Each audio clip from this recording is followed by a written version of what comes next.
Hi, my name is Jasper and welcome back to the channel. In case you're new here, I'm an entrepreneur and remote marketing consultant, and in this video let's talk about why I switched to the 13-inch M1 MacBook Pro. So the 13-inch M1 MacBook Pro that I picked up is one with 16GB of RAM and a 1TB SSD, which is perfect for my needs as a remote marketing consultant, which from time to time also makes these videos. So before I got this 13-inch MacBook Pro, I was working with the 16-inch MacBook Pro and the 15.4-inch before that. Now, since I recently started working from coffee shops more and more, I wanted a form factor that was a bit smaller and a bit more portable, and that's one of the reasons why I decided on the 13-inch MacBook Pro. Another big reason is since Apple introduced the M1 processors, I only heard a lot of great things about it, so I really wanted to see what the fuss was all about. So here are a couple of things that I noticed after working on the 13-inch M1 MacBook Pro for about 2 months.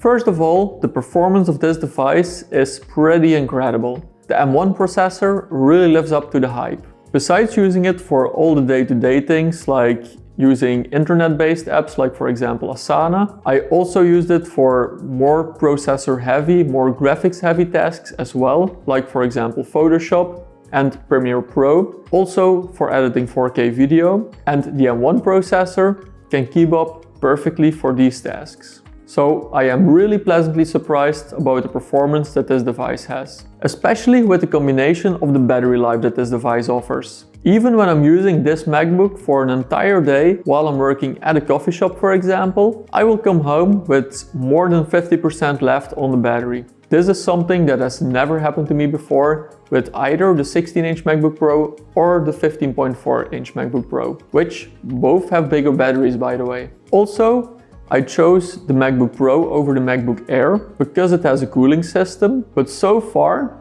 I haven't been able to activate the cooling system even once. So basically there are never any fans spinning within the laptop. Another thing that I really love about this device is its form factor. It's a really nice and compact device.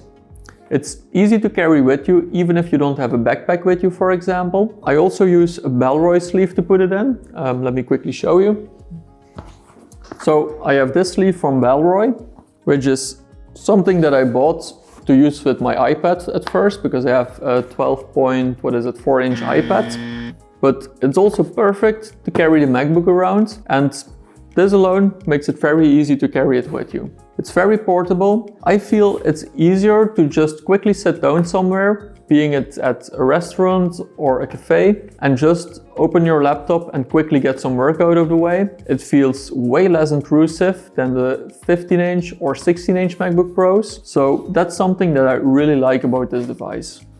And you could say, why not just use your iPad Pro for that? Because I have the bigger iPad Pro. I also tried using it multiple times when on the go, and it is an amazing device for some tasks. But if you want to get some productive work going, I still feel that a MacBook Pro, or better, macOS, is more fit for the task.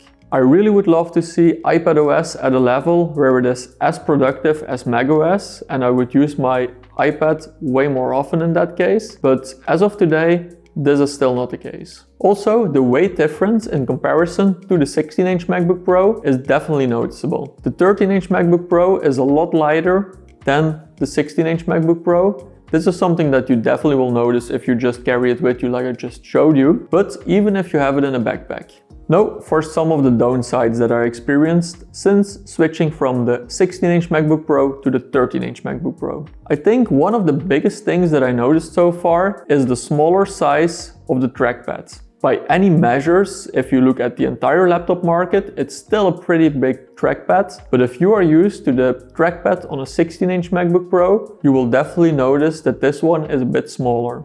Also, something that goes more or less hand in hand with this is the form factor. Because it is a bit smaller and you are typing on your computer, you will notice, or at least in my case I will notice, that your wrists will rest on the edges of the laptop, which sometimes makes it a bit more uncomfortable to type for longer periods of time. This is something that I definitely never have noticed with the 16-inch MacBook Pro, where my wrists would always be entirely on the laptop itself. Another point where there's some room for improvement is the FaceTime camera, which is still 720p, not Full HD. Come on, Apple. Really? I would really love to see a Full HD cameras in these devices. And then the last thing that I notice is this device, the 13-inch MacBook Pro, only has 2 USB-C ports. It also has a headphone jack, something that I almost never use because I have the AirPods Pro or the Bose QC35 that I will use, so both of them wirelessly. But only having 2 USB-C ports is really not enough. Like the 4 USB-C ports on my 16-inch MacBook Pro were definitely enough for my usage, but I feel that when I'm using 2 ports, more often than not, I'm missing some ports here. For example, if I have my MacBook Pro linked to my screen here, which is also USB-C, that already takes 1 port. Then, when I'm importing footage from these videos, for example, I will need my USB-C to SD card adapter, and I would also need my 1TB SSD hard drive that I would also need to connect to the device. That would already mean that I needed 3 ports, so it's not really working.